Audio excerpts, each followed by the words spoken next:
ঘরে money plant কোথায় রাখবেন জানেন? বাস্তুশাস্ত্র অনুযায়ী সঠিক দিক বেছে নেওয়াকে গুরুত্বপূর্ণ বলে মনে করা হয়। মানি প্ল্যান্টকে অনেকেই সমৃদ্ধি, উন্নতি এবং ইতিবাচক শক্তির প্রতীক হিসেবে দেখে থাকেন।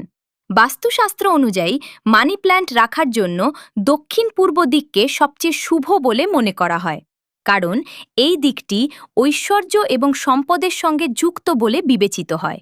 এছাড়াও মানি প্ল্যান্ট সবসময় সবুজ ও সতেজ রাখা গুরুত্বপূর্ণ।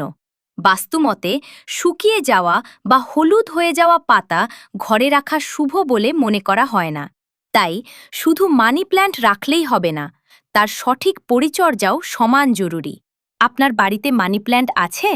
থাকলে কোন দিকে রাখা আছে? কমেন্টে জানান। বাস্তু, জ্যোতিষ ও আধ্যাত্মিকতার এমনই আরও তথ্য জানতে ফলো করুন অ্যাস্ট্রোজিভা বাংলা।